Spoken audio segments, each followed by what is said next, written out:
اللهم صل على سيدنا محمد يا رب صل وسلم دائما أبدا على حبيبي. اپنے غم کو کس کے سامنے بیان کریں؟ اللہ کے سامنے. اس کو پبلش کرنا آج فلاں کے ساتھ یہ مسئلہ مجھے اچھا نہیں لگتا. کبھی ذرا سی طبیعت خراب ہوئی, وہ ملیریا ہو گیا تھا, تو یہاں پھر دعائیں شروع, مفتی صاحب بیمار, مفتی. ابے بھائی اللہ کے سامنے بیان کرو, کیوں پبلک؟ پھر تبلیغ ترس کھا رہی ہے. اچھا نہیں لگتا کہ کوئی آپ پہ آ کے ترس کھائے, بیچارہ کہے آپ کو. لوگ کہیں گے مفتی صاحب بیچارے, مجھے تو اچھا نہیں لگتا بھائی. مجھے آ کے کوئی کیا کہے, بولو بیچارہ. بھائی ہم تو بیچارے نہیں, ہم اللہ کے سامنے بیچارے ہیں, آپ کے سامنے فنٹر ہیں ہم. ایسے ہی رہو. تو کون ہے اور کیا وہ تو کون ہے, ہمیں بیچارہ ہے. ایک شاعر کا شعر ہے بڑا زبردست, اللہ بچا کے رکھے, استغنا کے ساتھ ہی رکھے, لیکن لوگوں کے سامنے کمزوری ظاہر کرنا. ہمارے فرماتے کوئی دوا بھی کھاتے ہو نا, لوگوں سے چھپ کے کھایا کرو. کوئی بھی دوا کھا رہے ہو, لوگ اپنی بیماری لوگوں کے سامنے ایسے نکلو, یہ کوئی بیماری نہیں, فٹ فاٹ, بے شک چھپ چھپ کے کچھ بھی کھا رہا ہو, ٹھیک ہے نا. لوگوں کے سامنے مت غم کو ظاہر کرو. تو ایک شاعر نے بڑی اچھی بات کی ہے, رحموتک خیر من رحموتک, کہ لوگ تجھ سے ڈریں. یہ بھی غلط ہے نا, ظالم سے لوگ ڈرتے ہیں نا, لوگ تجھ سے ڈریں, لوگوں کے دل میں تیرا خوف ہو, یہ غلط ہے. لیکن اس سے بہتر ہے کہ لوگ تجھ پہ ترس کھائیں. نہیں آ رہی بات.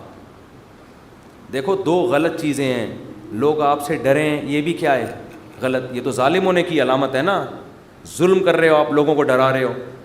لیکن اس نے کہا یہ غلط ہے, مگر اتنا نہیں جتنا یہ غلط ہے کہ لوگ آپ پہ ترس کھائیں. یہ زیادہ غلط ہے, یہ آپ کے کمزور ہونے کی, یہ آپ کے بے عزت ہونے کی دلیل ہے. ظالم کی بھی عزت ہو جاتی ہے, ڈر سے ہوتی ہے. مظلوم جس پہ ظلم ہو رہا ہوتا ہے نا, اور وہ رو رہا ہوتا ہے ظالم کے سامنے, اس کی معاشرے میں عزت نہیں ہوتی, اور عزت بڑی چیز ہے. تو ہاں, ہر ایک کو ایک ہی لاٹھی سے نہیں ہانکنا چاہیے.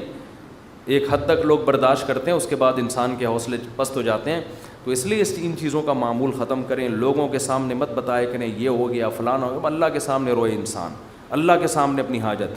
تو لوگوں کے سامنے اپنا غم بیان کر کے رونے سے عزت بڑھتی ہے یا کم ہوتی ہے؟ کم. اللہ کے سامنے رونے سے, اپنا غم بیان کرنے سے عزت کم نہیں ہوتی, بلکہ اللہ کی نظر میں عزت بڑھ جاتی ہے. ہمارا معاملہ الٹا ہے, پبلک کے سامنے روتے ہیں اور اللہ کے سامنے روتے ہوئے ہمیں شرم آتی ہے. میں نے دیکھا لوگ دعا میں منہ پہ ہاتھ رکھ لیتے ہیں اگر ان کو کبھی رونا بھی آ رہا ہو. بھائی کھلے عام رو, کوئی مسئلہ نہیں ہے, یہ اللہ کے سامنے رو رہے ہو. ہاں لوگوں کو دکھانے کے لیے مت رو. آج کل ٹیلی ویژن میں اس قسم کی چیزیں بھی موجود ہیں, پروگرام چل رہے ہوتے ہیں رونے کے, اشتہار لگے ہوتے ہیں ہمارے ہاں, رو رو کے دعائیں مانگی جائیں گی. آدمی حیران ہوتا ہے, تم نے پہلے سے ہی اشتہار لگا دیا اور بالفرض تمہیں رونا نہیں آیا تو پبلک کہے گی تم نے اعلان تو یہ کیا تھا رو رو کے دعائیں مانگی جائیں گی, کم بخت رو کیوں نہیں رہا ہے اب تو یہ ناٹک اور یہ ڈرامے اللہ کو پسند نہیں ہے. اور کمال کی بات یہ ہے کہ ہمارے نبی نے فرمایا اللہ سے رو کے دعا مانگو, رونا نہ آئے تو ٹینشن کی بات نہیں ہے, رونے والی صورت بنا لو, انداز رونے والا ہو, اسٹائل رونے والا ہو, جیسے بھکاری مانگ رہے ہوتے ہیں. دیکھو رونا نہ آئے اور انداز رونے والا بنا لے, یہ رونے سے بھی زیادہ بہتر ہے. کیونکہ اللہ کہتا ہے کہ اس کے بس میں جو ہے وہ اس نے چھوڑا نہیں ہے. کیونکہ جب رونا آتا ہے تو دعا میں دل لگتا ہے, رونا نہیں آتا تو دعا میں دل نہیں لگتا, پھر بھی انسان مانگتا ہے. یہ ادا اللہ کو زیادہ پسند ہے.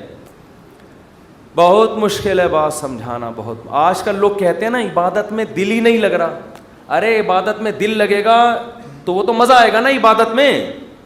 کمال تو جب ہے جب دل نہ لگے پھر بھی کرو عبادت, پھر بھی عبادت کرے انسان. تو اللہ کے سامنے روتے ہوئے شرم محسوس بولو نہیں کرنی. جیسے اذان کہتے ہوئے شرم نہیں آنی چاہیے. سفر میں جب ہم جاتے ہیں نا, بعض دفعہ ٹرین جنگل سے گزر رہی ہوتی ہے. علماء کہتے ہیں کہ اگر ایسی جگہ نماز پڑھنی ہے جہاں قریب میں کوئی محلہ نہیں ہے, اذان نہیں ہوئی ہے, تو فرض نماز کے لیے پھر آپ کو کیا اذان کہنی ہے, وہاں اذان پڑھنی ہے. اب میں نے وہاں نمازیوں کو بھی دیکھا, ان کو اذان دیتے ہوئے شرم آ رہی ہوتی ہے. ٹرین میں اذان دیتے ہوئے لوگ کیا کہیں گے؟ ملا. لوگ کیا کہیں گے؟ ملا کہیں گے. ابے یہ تو پورا ملا نکلا. ہمارے محلے میں ایک صاحب کا رشتہ ٹوٹا اسی چکر میں. اچھا بھلا نوجوان, فٹ فاٹ, کھاتا پیتا, خوبصورت آدمی. اس کے لڑکی والے آ گئے گھر میں منگنی کرنے کے لیے, اتنے میں اذان کیا. لڑکا گھر میں نہیں تھا, اذان کی آواز آئی. اب لڑکے والوں نے فخر سے بتایا کہ پتہ ہے ہمارا بیٹا اذان دے رہا ہے, یہ جو اذان ہے نا یہ ہمارا بیٹا دے رہا ہے. لڑکی والوں نے کہا ابے یہ تو ملا نکلا. یہ کیا نکلا؟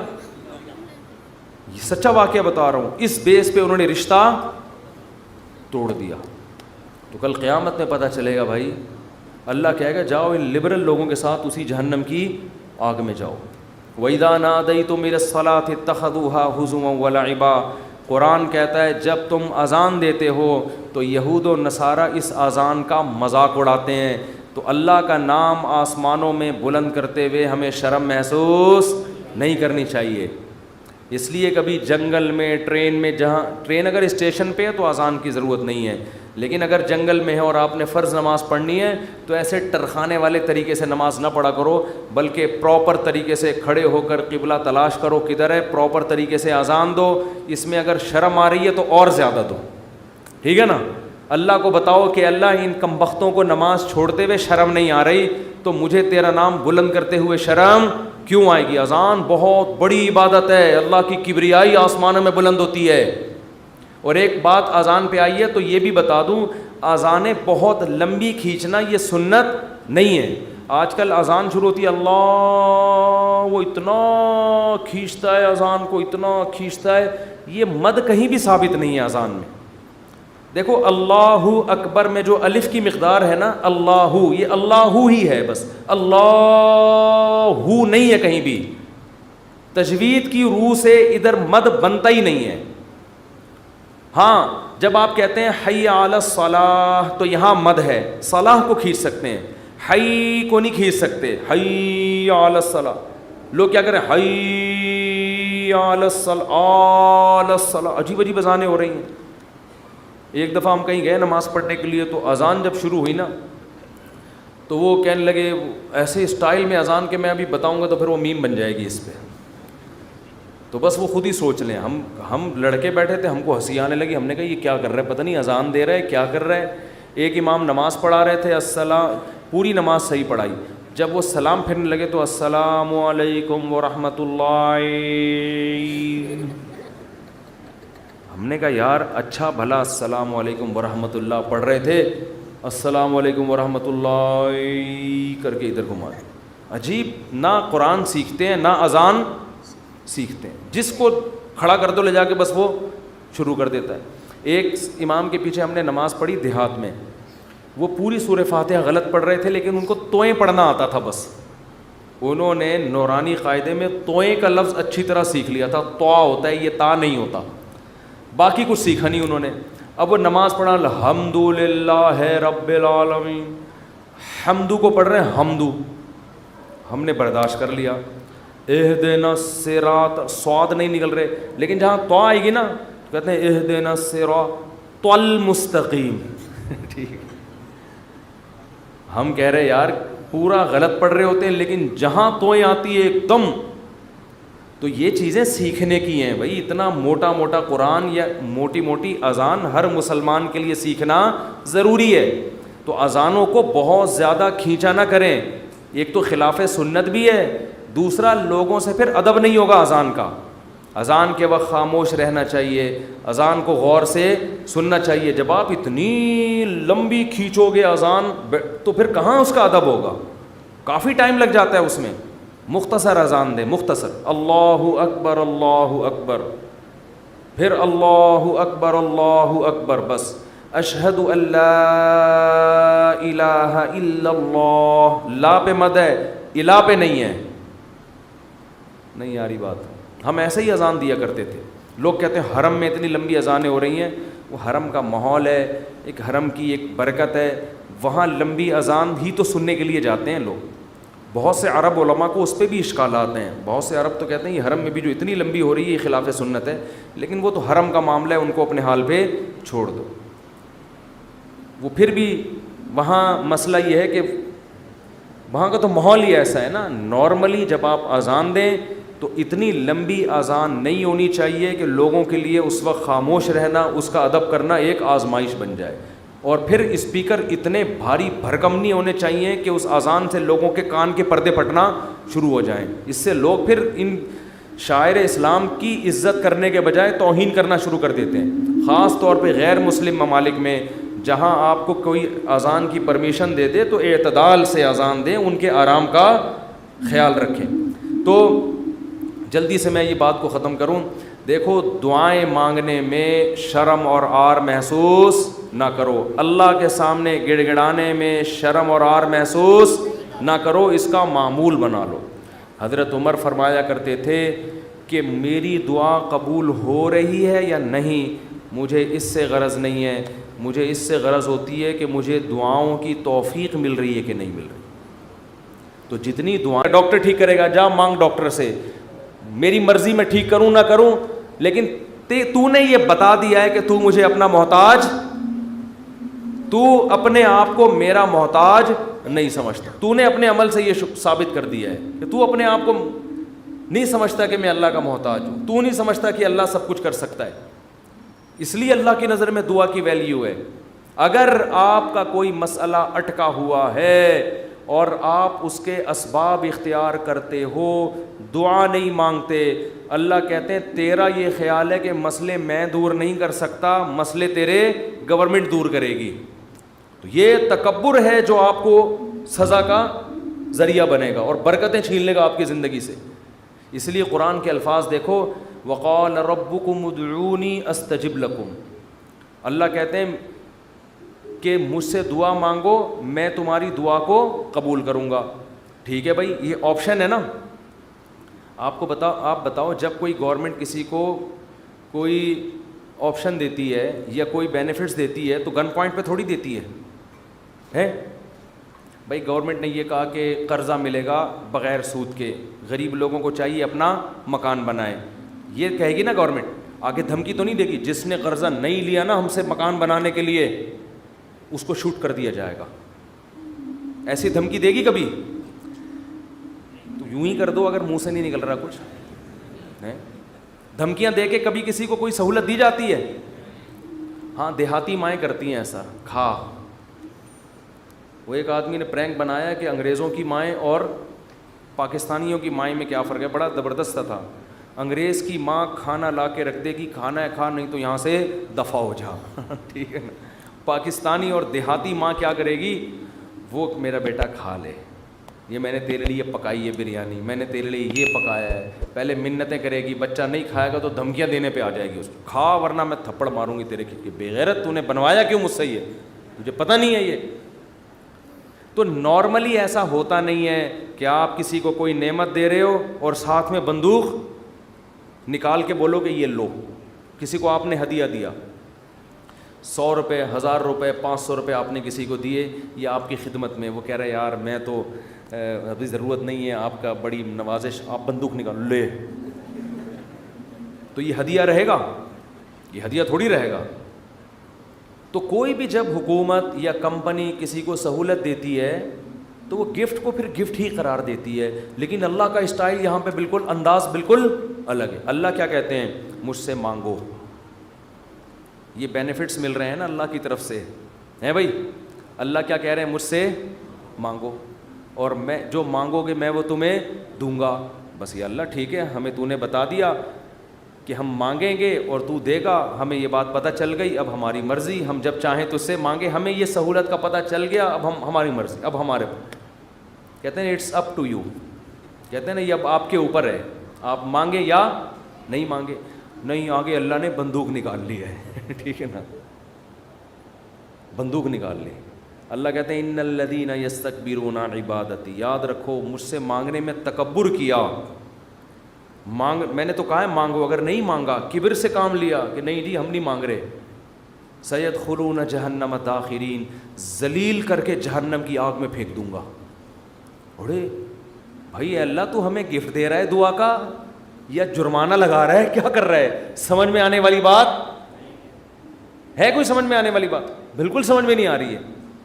یہی وجہ ہے کہ قرآن میں اور مقام پہ جب اللہ نے کہا نا میری یہ نعمتیں کھاؤ، تو پھر یہ نہیں کہا نہیں کھاؤ گے تو یوں کر دوں گا، یہ نہیں کہا. اللہ نے قرآن میں کہا کلو وشربو، کھاؤ اور پیو، حد سے تجاوز نہ کرو. یہ نہیں کہا اگر نہیں کھایا نا تو جہنم میں پھینک دوں گا، یہ کہا قرآن نے. کیا ہو گیا بھائی؟ اللہ نے کہا فن کے ہو، نکاح کرو، یہ نہیں کہا نہیں کیا نا جہنم میں پھینک دوں گا میں. بشرطے کہ گناہ سے بچے انسان، گناہ کرو گے پھر تو جاؤ گے جہنم میں. لیکن جو بھی اللہ نے نعمتیں دی ہیں ان کو بندوق کی نوک سے نہیں اللہ نے کہا، کیونکہ وہ نعمت پھر نعمت رہتی نہیں ہے، وہ نعمت تھوڑی رہتی ہے پھر وہ. لیکن یہاں اللہ کیا کہہ رہے ہیں؟ مجھ سے مانگو میں تمہیں دوں گا. ہم خوش ہو گئے، زبردست اللہ کی طرف سے انعام مل گیا. ٹھیک ہے، جب سہولت سے ٹائم ملے گا تو مانگ لیں گے، موڈ ہوگا. اور نہیں بھی مانگا تو اللہ نے بس ایک آپشن دیا ہے کہ مانگو گے تو ملے گا. لیکن اللہ نے کیا کیا؟ انداز دیکھو، کہا کہ اگر نہیں مانگا تو جہنم میں ذلیل کر کے داخل کر دوں گا. سوال پیدا ہوتا ہے اللہ یہ تو گفٹ دے رہا ہے یا ہمیں ڈرا رہا ہے، آزمائش میں ڈال رہا ہے؟ اللہ کہتے ہیں گفٹ بھی دے رہا ہوں لیکن یہ بہت بڑی آزمائش بھی ہے.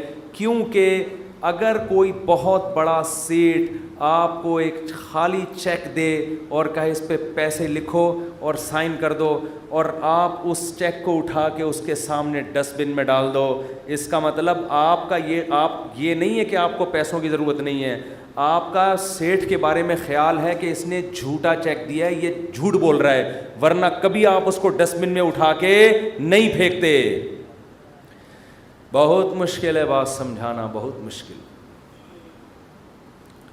آپ غریب ہیں، کھانے کو روٹی نہیں ہے، ایک سیٹھ نے آ کے آپ کو ایک سونے کی ڈلی پکڑا دی، کہا لے موج کر، یہ کروڑوں روپے کی ہے. آپ نے اٹھا کے اس کو آپ نے کہا آپ نے اچھی آفر کی مجھے، بہت اچھا تحفہ ہے، بہت خوشی ہوئی، اب آپ جا سکتے ہیں. بیگم سے کہا اس کو کچرے میں پھینک دو.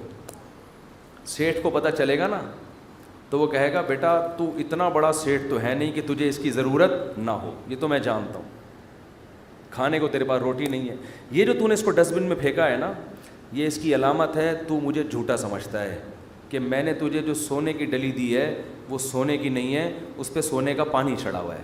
تو یہ کس کے جھوٹ بولنے، یہ اصل میں تو میرے اوپر الزام لگا رہا ہے. اللہ کہتے ہیں مانگو. اللہ کو پتہ ہے کہ ہم سب محتاج ہیں، ہمارے درجنوں مسائل ہیں، ایسا دنیا میں کوئی نہیں ہے جس کے سارے مسئلے حل ہو گئے. مسئلہ حل ہوتا ہے تو 20 مسئلے پیدا کر کے حل ہوتا ہے وہ.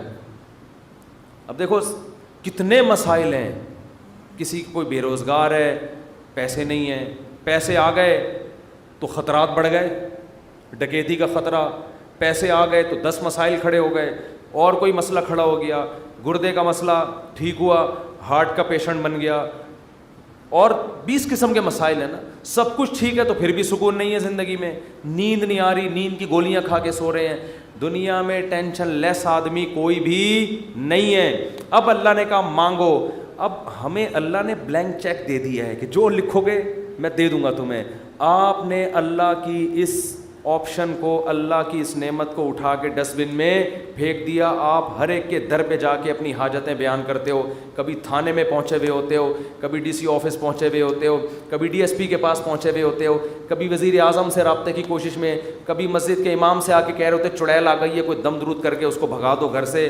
10 قسم کے. لیکن اللہ کا دروازہ کھٹکھٹانے کے لیے تیار نہیں ہو تو یہ اس کی علامت نہیں ہے کہ آپ کے مسائل حل ہو گئے، یہ اس کی علامت ہے کہ آپ نے اللہ کی آفر کو ہلکا سمجھا ہے، اللہ کو معاذ اللہ آپ نے جھوٹا سمجھا ہے، اللہ کو معاذ اللہ آپ نے اس کا بیان کو سیاسی بیان سمجھا ہے. لیکن جو ایمان والے لوگ ہیں وہ اللہ کی اس آفر سے فائدہ اٹھاتے ہیں. کتابوں میں لکھا ہے کہ یعقوب علیہ السلام کے بیٹے جب ان سے بچھڑے تھے اتنی اللہ سے دعائیں مانگی کہ ان کے گھٹنے سجدے میں گر گر کے دعائیں مانگ مانگ کے ان کے گھٹنوں اور بازوؤں پہ نشان پڑ گئے تھے. وہ انبیاء بہت دعائیں مانگتے ہیں، ہر بات میں دعا، ہر بات میں دعا. قرآن کہتا ہے مجاہدین جو میدان جنگ میں لڑائی کے لیے اترتے ہیں وہ کیا دعا مانگتے تھے؟ ربنا افرغ علینا صبرا وثبت اقدامنا، اے اللہ ہمارے اوپر صبر کو انڈیل دے، ہمارے قدموں کو مضبوطی سے جما دے اور ہمیں ان دشمنوں پر فتح دے۔ تمام اسباب وسائل کے ساتھ اترے ہیں، مگر دعائیں کس سے مانگ رہے ہیں؟ اللہ سے۔ بدر میں دیکھو اللہ نے ہمارے نبی سے وعدہ کیا تھا مدد کروں گا، لیکن صحابہ کہتے ہیں نبی پوری رات مصلے پہ سجدے میں روتے رہے ہیں، اللہ سے مدد کی دعائیں مانگتے رہے ہیں، حالانکہ اللہ نے تو مدد کا وعدہ کیا ہے، پھر بھی مانگ رہے ہیں اے اللہ اگر یہ 313 شہید ہو گئے تو تیری دنیا میں عبادت کرنے والا کوئی بھی نہیں ہوگا۔ اللہ کو واسطے بھی دے رہے ہیں، جہاں پیغمبروں کے ساتھ کوئی زکریا علیہ السلام کی اولاد نہیں، اللہ سے اولاد مانگ رہے، پوری زندگی اسی میں گزر گئی، بڑھاپے میں جا کے اولاد ملی ہے۔ تو سارے پیغمبروں کا اللہ نے یہی تذکرہ کیا، ہر بات میں دعا۔ سلیمان علیہ السلام جو حاجت پوری ہو رہی ہے فوراً کیا کر رہے ہیں؟ اللہ سے دعا۔ ایوب علیہ السلام پریشانیوں میں، زندگی ٹینشنوں میں، بیماریوں میں، قرآن کہتا ہے اللہ سے ہاتھ اٹھا کے دعائیں مانگتے تھے، انی مسنی الضر، اے اللہ بہت پریشانی میں ہوں، انت ارحم الراحمین، تو سب سے زیادہ رحم کرنے والا۔ پیغمبروں کو اس سے غرض نہیں ہوتا، اس سے غرض نہیں ہوتی کہ دعا قبول ہو رہی ہے یا نہیں ہو رہی، وہ کہتے ہیں ہم مانگتے رہیں بس، ہمارا کام کیا ہے۔ اور یاد رکھو جب قبول نہ ہو رہی ہو نا پھر مانگنے کا مزہ ہے۔ مزہ کب ہے؟ آپ کے کیسی الٹی الٹی باتیں کرنے کے لیے مصطفیٰ نے بلایا ہوا ہے۔ قبول نہ ہو رہی ہو نا تو پھر ہے مانگنا، تبھی تو یہ اس کی علامت ہے کہ آپ کا اللہ پہ ایمان ہے اور وہی قبول ہوتی ہے۔ بعض دفعہ آپ اللہ سے جو چیز مانگتے ہیں اللہ وہ نہیں دیتا، اس کا آلٹرنیٹ دے دیتا ہے۔ ایک صاحب کا فون آیا، مجھے کسی سے عشق ہوا ہے اور میں دعائیں مانگ مانگ کے تھک گیا پھر بھی نہیں ہو رہی شادی۔ آج کل تو لڑکوں کے یہی مسائل ہیں، مانگ مانگ کے دعائیں تھک گیا۔ تو آپ کہتے ہیں دعائیں قبول ہوتی ہیں، میں تو پھر اس پہ اور تڑکا لگا دیتا ہوں۔ میں کہتا ہوں بہت سے لوگ کہتے ہیں ہم جس کو مانگ رہے ہیں وہ ملی نہیں، چلو نہیں ملی مقدر میں ہوگا، دعا قبول نہیں ہوئی۔ مفتی صاحب کہہ رہے ہیں دعائیں کیا ہوتی ہیں؟ قبول، لیکن اس کی کہیں اور شادی کی خبر ہمیں مل رہی ہے۔ تو اللہ اگر دعا قبول نہیں کرتا تو کم از کم ایسا تو نہ کرے نا کہ اس کی کہیں شادی ہو رہی ہے اور ہمیں اطلاع مل رہی ہے، خوشی خوشی لوگ بتا رہے ہیں تمہیں پتہ ہے اس کی شادی ہو گئی، چلو یہاں تک بھی بات سمجھ میں آتی ہے۔ اس کے بچہ ہوا، ہمیں اطلاع دی جا رہی ہے آگے، ارے تمہیں خوشخبری سنا ہے وسیم بھائی، کوئی وسیم بیٹھے ہو تو معذرت، تمہیں پتہ ہے وہ جو تمہاری کلاس فیلو تھی اس کی ایک جگہ شادی ہو گئی تھی، اس کے ماشاءاللہ آج بیٹا پیدا ہوا ہے۔ اور انسان تپتا ہے یار ہم نے تو لیلۃ القدر میں دعائیں مانگی تھی ہمیں مل جائے، اور ادھر بھی چلے بھی وہاں گئی اور اس کے بچہ بھی پیدا ہو گیا۔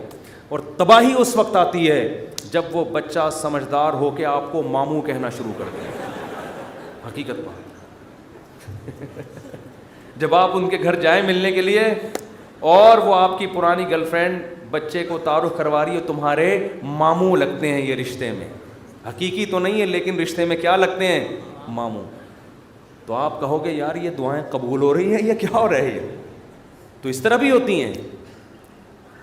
تو ایسے لوگوں کو میں کہتا ہوں کہ جو یہ مایوس ہوتے ہیں نا یہ قبول تو نہیں ہو رہی، او بھائی تو دنیا میں ایک ہی عورت پیدا ہوئی ہے کیا؟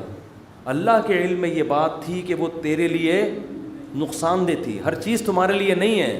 قرآن کیا کہتے ہیں؟ آسان تکرہوا شیئا، بہت سی چیزوں کو تم پسند نہیں کرتے لیکن اللہ نے اس میں خیر رکھی ہوتی ہے، بہت سی چیزوں کو تم پسند کرتے ہو اللہ نے اس میں تمہارے لیے خیر نہیں رکھی ہوتی۔ واللہ یعلم، اللہ کہتے ہیں مجھے پتہ ہے، وانتم لا تعلمون، تم جاہل ہو، تم نہیں جانتے، اللہ سے آگے نکلنے کی کوشش مت کرو۔ سورہ کہف میں واقعہ نہیں ہے کیا کہ حضرت خضر علیہ السلام نے ایک نوجوان بچے کو قتل کر دیا تھا، موسیٰ علیہ السلام نے پوچھا کیوں مارا، ان میں ماں باپ کا کیا قصور تھا؟ فرمایا یہ بچہ بڑا ہو کر ماں باپ کا باغی بنتا، اس لیے اللہ نے اٹھا لیا اس کو، اور نیک والدین تھے اللہ ان کو دوسری اولاد دے گا۔ اب وہ والدین تو رو رہے ہوں گے ہائے ہمارا بچہ اللہ نے چھین لیا ہم سے۔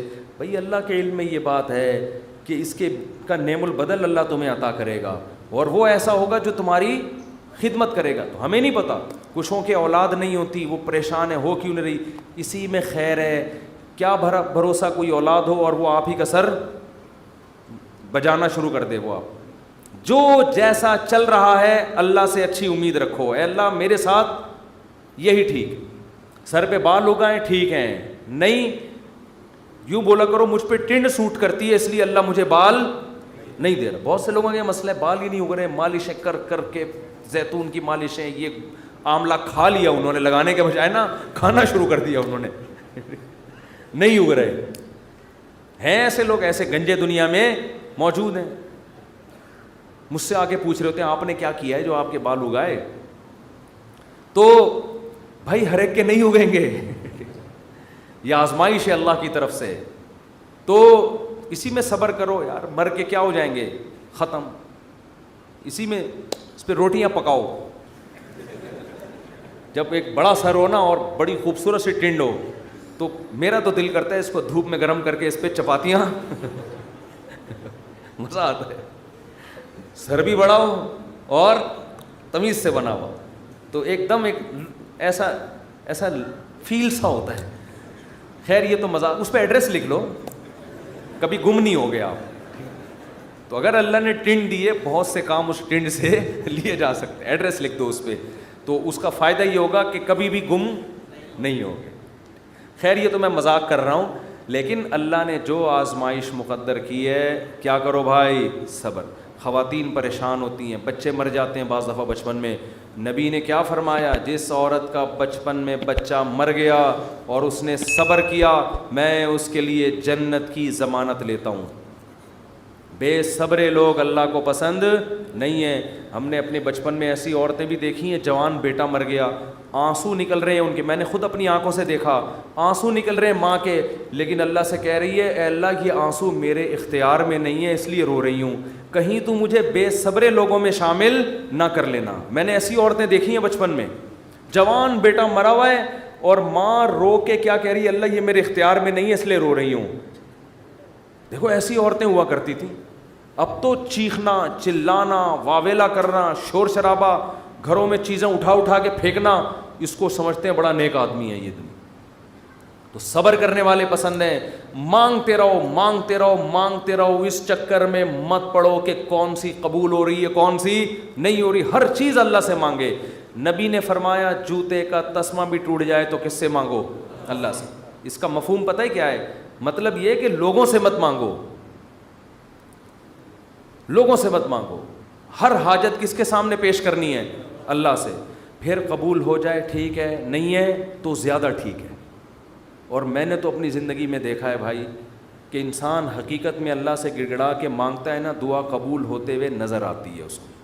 دیکھو دعا کی حیثیت کیا ہے کہ آپ نے اللہ کے دفتر میں اپنی فائل جمع کرا دی, تسلی ہو گئی, آپ کا کام اب ہو جائے گا, اب آپ ٹینشن نہ لیں. لوگ کہتے ہیں نا گورنمنٹ کے ادارے میں, بھائی ہم نے فائل جمع کرا دی ہے, اب ہمارے بس میں جو تھا وہ ہو گیا, اب یہ پروسیس سے گزرے گی, جو بھی آپ کا پلاٹ آپ کے نام ہونا ہے, گاڑی آپ کے نام ہونی ہے, گھر پہ آپ کو میسج آ جائے گا. اب تمیز سے بیٹھ جاؤ, بار بار جا کے وہاں پوچھتے نہیں رہو فون کر کے, سر میرا کام ہو گیا, سر میرا کام ہو گیا. بھائی فائل, پیشنٹ آپ ہاسپٹل میں, اچھے ہاسپٹل میں اگر آپ داخل کرا دیتے ہو, آپ کہتے ہو وہ بندہ سیو ہے, اب یہ ڈاکٹروں کے حوالے میں نے کر دیا, اب آپ تسلی سے. تو جب آپ دنیا میں تسلی کر لیتے ہو یار پیشنٹ ڈاکٹروں کے حوالے کر دیا, فائل گورنمنٹ کے دفتر میں جمع کرا دی ہے, تو اللہ کے ہاں دعا مانگ کے بھی مسلمان کو تسلی ہوتی ہے. میں نے اپنا دکھڑا کس کے سامنے رکھ دیا ہے, اللہ کے. اب اس کی مرضی ہے, وہ کرے ٹھیک ہے, نہیں کرے تو بھی ٹھیک. اب میرے لیے جو فیصلہ ہوگا وہ بہتر ہوگا, لیکن اللہ آزماتا ہے. ایک حدیث بیان کر کے بس بیان کو ختم کرتا ہوں. نبی صلی اللہ علیہ وسلم نے ارشاد فرمایا کہ اللہ بندے کی دعا اس وقت تک قبول کرتے رہتے ہیں جب تک وہ دعائیں کر کر کے تھک کے یہ نہیں کہتا کہ میں دعا مانگتا ہوں مگر قبول نہیں ہوتی. عجیب حدیث ہے. دیکھو بندہ یہ کیوں کہہ رہا ہے کہ میں دعا مانگ رہا ہوں قبول نہیں ہو رہی, اس لیے کہ اسے لگ رہا ہے نا کہ جو مانگ رہا ہوں وہ مل نہیں رہا, تبھی تو کہہ رہا ہے. لیکن نبی کہتے ہیں جب تک یہ الفاظ نہیں کہتے نا, اس سے پہلے ساری قبول ہو رہی تھی, ساری قبول ہو رہی تھی. جب یہ کہا تو اب اللہ قبول کرنا بند. تو اس سے صاف پتہ چل گیا کہ آپ کو جو لگتا ہے نا کہ قبول نہیں ہو رہی, وہ بھی حقیقت میں ہو رہی ہیں, وہ ہو رہی ہیں قبول. آپ یہ ہم بیوقوف ہیں جو ہم سمجھ رہے ہیں کہ نہیں ہو رہی. کس طرح سے ہو رہی ہیں یہ کس پہ چھوڑ دو, اللہ پہ. تو اپنے گھروں میں دعاؤں کا معمول بنائیں. اگر اس رمضان میں ہم صرف دعا کرنا ہی سیکھ لیں تو میں سمجھتا ہوں کہ یہ رمضان ہمیں بہت کچھ دے کر جا رہا ہے. اور حضرت حکیم الامہ فرمایا کرتے تھے جن کو گناہوں کی عادت نہیں چھوٹ رہی نا تو وہ بھی اللہ سے دعاؤں میں مانگ لیا کریں کہ اللہ مجھے یہ عادت چھڑوا دے. تعلق ختم نہ کریں اللہ سے, لنک ختم نہ. اللہ کو وہ لوگ پسند نہیں ہیں جو اللہ سے تعلق ختم کر دیں. لنگڑا لولا تعلق ہو, گناہوں کے بعد توبہ والا تعلق رکھو, لیکن رکھو, تعلق ختم نہیں ہونا چاہیے. کیونکہ یاد رکھو جیسے ہم اکیلے پیدا ہوئے قبر میں بھی اکیلے ہی ہوں گے, اس وقت اللہ کے سوا کوئی بھی نہیں ہوگا. تو جس نے دنیا میں اللہ سے جتنی دوستی لگا لی قبر میں یہ دوستی کام آئے گی, اور جس نے دنیا میں اللہ سے لا نہیں لگائی, اللہ کو یاد نہیں رکھا, بیوی بچوں کے بکھیڑوں میں, دوستوں کے بکھیڑوں میں, رشتہ داروں کے بکھیڑوں میں پڑا رہا, پیسوں کے بکھیڑوں میں, تو قبر میں ان میں سے کوئی بھی کام نہیں آئے گا. قبر کی تنہائی اللہ کی یاد دور کرتی ہے. قرآن کی تلاوت, ذکر, اذکار, یہ قبر کی میں روشنی کا ذریعہ بنے گی. اور اگر اللہ سے دل میں وحشت ہے, نہ مانگنے کی عادت ڈالی, یہاں مانگو گے تو وہاں بھی قبول ہوں گی. اور نبی صلی اللہ علیہ وسلم نے فرمایا کہ تنگی کی حالت ہو یا خوشی کی حالت ہو, دونوں حالتوں میں اللہ سے مانگنا ہے. پریشانیوں میں اللہ سب کو یاد آتا ہے, خوشیوں میں اللہ یاد آنا مشکل. جب پریشانی ہوتی ہے نا, بھی تو ہندو بھی اللہ سے دعائیں مانگ رہے ہیں. کرونا پھیلا ہوا ہے, وہ بھی آ کے مسلمانوں سے کہہ رہے ہیں اللہ سے مانگو بھائی. ہماری دادی اللہ مغفرت فرمائے بتایا کرتی تھی, اور بھی میں نے یہاں ایک بزرگ تھے ان سے بھی سنا, کہ جب ہندوستان میں قحط پڑتا تھا تو ہندو مسلمانوں سے آ کے کہتے تھے اللہ سے دعا مانگو یہ قحط دور ہو جائے. تو جب سخت مصیبت آتی ہے, میں نے ایک دفعہ جہاز میں سفر کر رہا تھا, تو کراچی سے ہم پتہ نہیں اسلام آباد یا لاہور, تو کیا ہوا ہے جہاز میں اکثر لبرل قسم کے لوگ بیٹھے ہوتے ہیں, اکثر, زیادہ تر نہیں, اکثر, جو اللہ کو ذرا کم ہی یاد کرتے ہیں, ذرا ماڈرن قسم کے لوگ ہوتے ہیں نا جہاز میں, پیسہ ہوتا ہے تو, ورنہ وہ ٹرین سے, نیک آدمی ہوتا تو ٹرین سے جا رہا ہوتا نا, یا بس سے جا رہا ہوتا بیچارہ, چھت پہ بیٹھ کے جا رہا ہوتا. پیسہ آتا ہے تو دین اکثر چلا جاتا. تو اکثر جہاز میں دیکھا ہے لبرل, ایئرپورٹ پہ ہی اسٹائل پتہ چل جاتا ہے. تو ہم جا رہے ہیں, ہمیں کراچی سے جہاز چلا ہے, راستے میں کہیں موسم خراب, تو ہلکے پھلکے 2-3 جھٹکے آئے جہاز کو. میں نے تو لیپ ٹاپ نکالا, وصیت کو اپڈیٹ کر دیا نا. ٹھیک ہے, تو میرے پاس ہر وقت وصیت نامہ رہتا ہے کہ کوئی بھی ایسی بات ہے وہی لکھ دیں. اپڈیٹ کیا یا کرنے کا ارادہ کیا, ابھی پوری بات مجھے یاد نہیں ہے, لیکن میں اکثر ایسا کر دیتا ہوں کہ جب کوئی ایسا خطرہ ہوتا ہے فون پہ بتا دیتا ہوں. جہاز میں تو فون کر نہیں سکتے. ایک دفعہ ہم مکہ سے مدینہ جا رہے تھے, عربی ڈرائیور تھا, اس نے جو بھگائی ہے گاڑی, ٹیکسی لی تھی کرائے پر, تو میں نے گھر باقاعدہ فون کر کے 2-3 وصیت نامے اسی وقت لکھوائے. میں نے کہا مجھے یقین نہیں ہے کہ میں مدینہ پہنچ پاؤں گا. اس نے نمبر پلیٹ پہ کالا کپڑا لگا دیا تاکہ کیمرے میں, اور وہ جو بھگائی ہے اس نے, اور وہ جو راستے میں روکنے کے لیے آ رہی ہوتی ہیں ان کو بھی اڑاتا ہوا نکل گیا. وہ جب نمبر ہی ٹریس نہیں ہو رہا اس کا, تو ایسے بھی ہوتا ہے بعض دفعہ. تو جہاز میں پہلا جھٹکا آیا, کوئی بھی اللہ کو یاد نہیں کر رہا. ارے ایئر ہوسٹس نے بتایا کوئی نارمل تھوڑا سا سیٹ بیلٹ باندھ لیں, وہ جو ٹھش پش اس نے کرنی تھی کر دی. 2-3 دفعہ ٹھش پش کر کے وہ نکل گئی. آگے گئے ہیں تھوڑا اور, پھر اور, پھر اور, او بھائی پھر جو جہاز نے ہچکولے کھانا شروع کیے ہیں, اب طبیعتیں خراب ہونا, وہ جو اوپر سے چیزیں گرنا شروع ہو گئی نا. مجھے جنید جمشید یاد آیا. میں نے کہا اللہ بچا لے تو زیادہ خوشی ہوگی, بچ جائیں تو باقی تیرے ہاتھ میں. مانگنی تو اللہ سے عافیت چاہیے نا, اللہ زندگی دے دے, ہم تو محتاج ہیں نا. اللہ کے سامنے فنٹر گیری چھینی, اللہ تیری مرضی, مارنا ہے مار دے, میں موت سے تھوڑی ڈرتا ہوں. یہ بھی بعض لوگ کر رہے ہوتے ہیں, میں موت سے ڈرتا ورتا نہیں ہوں. یہ نہیں اللہ کو پسند ہے. اللہ پیسہ دینا ہے دے, نہیں دینا نہیں دے. ہمارے نبی کے گھر میں 40 دن چولہا نہیں جلتا تھا, میرے گھر میں اگر 80 دن نہ جلے تو کیا ہو گیا. اللہ کو تو محتاج ہی پسند ہے بھائی, گڑ گڑاؤ, مانگو اس سے. تو میں نے بھی دعا مانگی, اللہ اس مصیبت سے ہمیں نجات دے دے. لیکن ویسے ایک آپ کو بات بتاؤں, جہاز کی موت ہوتی بہت آسان ہے, اس میں زیادہ ٹینشن لینے کی ضرورت نہیں ہے. کیونکہ ٹرین سے آدمی ٹکراتا ہے نا, پتہ نہیں کون سی کدھر سے جا کے کٹے, کون سا سر پچ کے, بس میں جائے ٹانگ پھنس گئی کھڑکی میں, بہت بھیانک موت ہے. جہاز میں ایسی موت ہوتی, میں نے تو جہازوں کے انجینئروں سے بھی دوستی ہے, پائلٹوں سے بھی, وہ کہتے ہیں جہاز میں آپ بیٹھے ہوئے ہیں, فوراً پہنچ گئے دوسرے جہان میں. وہ جو تھوڑی میں تھوڑا ہل رہا ہے اس کا تو خطرہ ہوتا ہے کہ یہ ہو کیا رہا ہے ہمارے ساتھ, لیکن جب ٹکراتا ہے نا, اللہ نہ کرے, تو یا جیسے ہی اس کی اسپیڈ کم ہوئی یا کسی سے ٹکرایا تو ہماری کھوپڑی ہمارے تن سے فوراً سے پہلے جیسے سر قلم کر دیا کسی کا, تو ایک دم مر جاتا ہے. اس لیے زیادہ ٹینشن نہ لیا کریں. تو اب وہ جب ہلنا شروع ہوا تو شروع میں تو لوگ انجوائے کر رہے ہیں بھائی, کوئی اخبار پڑھ رہا ہے, کوئی کیا کر رہا ہے, کوئی ویڈیو گیم کھیل رہا ہے, کوئی فلم دیکھ رہا ہے, جو بھی موبائل پہ لگے ہوئے ہیں. جب زیادہ ہلنا شروع ہوا ہے نا تو اللہ اللہ کی آوازیں آنا شروع. میں نے کہا اب دیکھو یہ انسان کتنا نالائق ہے, اللہ نے اتنے جھٹکے دیے, اب بول اللہ نہیں, ابھی تک نہیں. اخبار, پب جی, یہ سب چیزیں چل رہی ہیں. وہ جب چیزیں گرنا, وہ ایئر ہوسٹس وہ جو پانی وانی لے کر آتی ہے نا, وہ بھی دھڑام سے ادھر کو نیچے. جب اتنی حالت ہوئی ہے, وہ ایئر ہوسٹس بولی ایکچولی کچھ بھی نہیں, کچھ بھی نہیں, کچھ بھی نہیں. لوگوں کو پتہ ہے کہ ان کو تو یہ سکھا کے بھیجا جاتا ہے کہ کچھ بھی ہو جائے آپ نے بولنا ہے کہ کچھ نہیں ہوا, کیونکہ ان کو تو تنخواہ اس چیز کی مل رہی ہے نا. کیونکہ اب اگر کچھ ہو یا نہ ہو, آپ کے چیخنے سے ہونے والا کچھ بھی نہیں ہے. تو یہ جہاز کے عملے کو سکھایا جاتا ہے کہ چاہے تباہ بھی ہو جائے نا, کچھ بھی ہو جائے, آپ نے یہی بولنا ہے کہ ٹینشن لینے کا نہیں ہے. وہ 50-50 کی طرح بالکل, کہ وہ کمنٹری کر رہا ہے, سلیم اللہ بہت اچھا کھیل رہا ہے, بہت اچھا کھیل رہا ہے. لوگ کہہ رہے ہیں میں یہ کہاں کھیل رہا ہے ہاکی میں, کہہ رہے ہیں بہت, میں تو یہ بولوں گا یہ بہت اچھا کھیل رہا ہے. جو آڈینس بیٹھے ہوئے تھے تماشائی, انہوں نے کہا ہم جا رہے ہیں, اس نے کہا جہنم میں جاؤ تم لوگ, لیکن یہ بہت اچھا کھیل رہا ہے.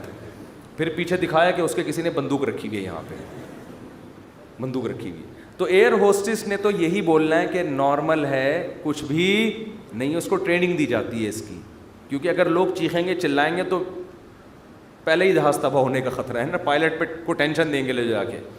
تو اب کیا ہے کہ جی وہ جب 2 گھنٹے میں زیادہ ہی ہو گیا, اب چیزیں گرنا شروع ہو گئیں, تو پھر سب کو اللہ یاد آنا شروع. پھر لا الہ الا اللہ, پھر لا الہ, ختم نبوت کا عقیدہ زندہ باد. کوئی بھروسہ نہیں تھا, تحفظ ختم نبوت کے نعرے لگنا شروع ہو جاتے.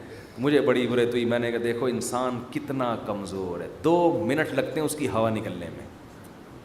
فنٹر گیری ختم ہونے میں کتنے, 2 منٹ لگتے. ورنہ کیسے 3 پیس سوٹ ٹائی میں ایسا فنٹر بن کے بیٹھا ہے. تھوڑی دیر پہلے کوئی مولوی اس کو آ کے بولتا ہے کبھی اللہ کا نام بھی لے لیا کرے گا, دفعہ یہاں سے, تم لوگ کو اللہ اللہ کے علاوہ کچھ آتا ہی نہیں ہے.